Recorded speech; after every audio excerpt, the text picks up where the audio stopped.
കൂട്ടത്തിൽ എൻ്റെ പേര് നോക്കട്ടെ എന്താണെന്നുള്ളത്. നിയമവിരുദ്ധമായ ഒരു കാര്യത്തിലും ഒരു കാലത്തും ഇടപെടുന്ന രീതിയില്ല. അത് നേരത്തെ MP ആയാലും ജില്ലാ സെക്രട്ടറി ആയാലും മന്ത്രി ആയാലും നിയമവിരുദ്ധമായ കാര്യങ്ങൾക്ക് ആർക്കും സമ്മർദ്ദം ചെലുത്താറുമില്ല. ഇതിപ്പോൾ ഒരു പുതിയ അറിവാണ്. കുറേ കാലമായിട്ട് ഓരോ എപ്പിസോഡ് ഇങ്ങനെ ഇറങ്ങാണല്ലോ. എന്താണെന്ന് നമുക്കപ്പോൾ നോക്കാം. മന്ത്രിയാവുന്നതിന് മുമ്പ് പാർട്ടി ജില്ലാ സെക്രട്ടറി ഒക്കെ ആകുമ്പോൾ ഉണ്ടായ അഴിമതിയാണ് ആരോപണമായിട്ട് ഉന്നയിക്കുന്നത്. പ്രത്യേകിച്ച് ലോക്കൽ കമ്മിറ്റിയുടെ ഏരിയ കമ്മിറ്റികളുടെയൊക്കെ പേരിൽ അക്കൗണ്ട് ഉണ്ടായിരുന്നു. അല്ല, അതെല്ലാം തൃശ്ശൂർ ജില്ലകളെ കുറിച്ചല്ലേ പറയുന്നത്. ഇതെന്താ നോക്കാം. സാധാരണഗതിയിൽ നമ്മളൊന്നും ഒരു ജില്ല വിട്ട് മറ്റു ജില്ലകളിലൊന്നും ഇത്തരം കാര്യങ്ങളിൽ ഇടപെടില്ല. ഇനി ഇടപെടുമ്പോൾ തന്നെ ഞങ്ങളാരും ഇന്ന രീതിയിൽ ലോൺ കൊടുക്കുക എന്നൊരു ഇവിടെ ഒന്നും ഒരിക്കലും ഇടപെടാറില്ല. അത്തരം പ്രശ്നങ്ങളിലും സാധാരണ എന്തെങ്കിലും വന്നാൽ നിങ്ങൾ പരിശോധിക്കുന്നു പറയാവുന്നത്. അതും മറ്റൊരു ജില്ലയിലൊന്നും ഇടപെടുന്ന രീതിയേ ഇല്ല. ഇനിയിപ്പോൾ കുറച്ച് മാസങ്ങൾ ഇങ്ങനെ പലതും വരാനിടയുണ്ടല്ലോ. അപ്പോൾ അത് മാത്രമായിട്ട് കാണേണ്ടതുള്ളൂ. നിയമവിരുദ്ധമായ ഒരു പ്രശ്നങ്ങളിലും ഇപ്പോൾ നിങ്ങളെല്ലാവരും എല്ലാം സമൂഹം കണ്ടുകൊണ്ടിരിക്കുന്നതാണല്ലോ.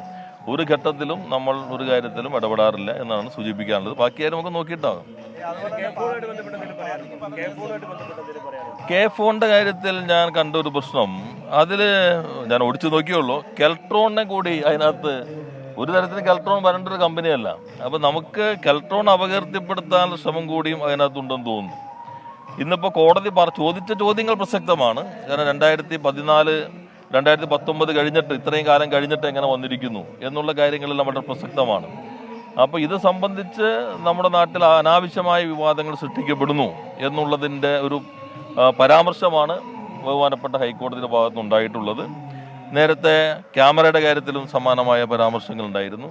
അപ്പോൾ വികസന കാര്യങ്ങളിൽ അനാവശ്യമായ വിവാദങ്ങൾ സൃഷ്ടിക്കപ്പെടേണ്ടതില്ല. എന്തായാലും കോടതി ഇപ്പോൾ ഒരു പരാമർശം നടത്തിയിരിക്കുന്നു.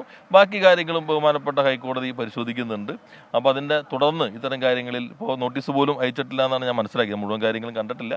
അപ്പോൾ അതിലെല്ലാം കോടതിയുടെ ഇപ്പോഴത്തെ പരാമർശം പ്രസക്തമാണ്. ഒരു പബ്ലിസിറ്റിക്ക് വേണ്ടി നമ്മൾ കോടതിയെ പോലും ദുരുപയോഗപ്പെടുത്താൻ പാടില്ല എന്ന ഒരു രൂക്ഷമായിട്ടുള്ളൊരു വിമർശനമാണ് ബഹുമാനപ്പെട്ട ഹൈക്കോടതി ഇത് സംബന്ധിച്ച് നടത്തിയിട്ടുള്ളത്.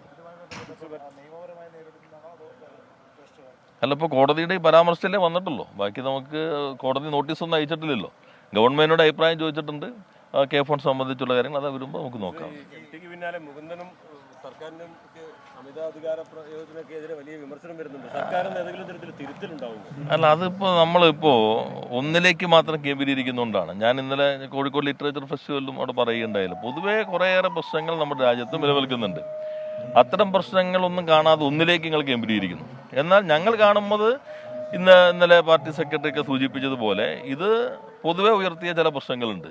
അത് ഞങ്ങൾക്ക് എന്തെങ്കിലും ബാധകമാണോ? അതുണ്ടെങ്കിൽ ഞങ്ങൾ പരിശോധിക്കുന്നത് മാസ്റ്റർ ഇന്നലെ പാർട്ടി സംസ്ഥാന സെക്രട്ടറിയും സൂചിപ്പിക്കുകയുണ്ടായല്ലോ. എന്നാൽ ബോധപൂർവമായിട്ടത് ഇത് മാത്രമാണ് എന്ന രൂപത്തിൽ ആ പ്രചാരവേലയല്ല. ഇന്ന് നമ്മുടെ രാജ്യത്ത് നടക്കുന്ന കാര്യങ്ങൾ വളരെ ഗൗരവത്തോടു കൂടി തന്നെ നമ്മൾ കാണേണ്ടതുണ്ട്. അതിനുള്ള പ്രതിരോധത്തിന് ദുർബലപ്പെടുന്ന ഏതെങ്കിലും തരത്തിലുള്ള കാര്യങ്ങൾ ഉണ്ടാകുമോ എന്ന് ഓരോരുത്തരും തന്നെ പരിശോധന നടത്തേണ്ടതുണ്ട്. അത്തരം എല്ലാ ക്രിയാത്മകമായ വിമർശനങ്ങളെയും ഞങ്ങൾ സ്വാഗതം ചെയ്യുകയാണ് സാധാരണ ചെയ്യുക.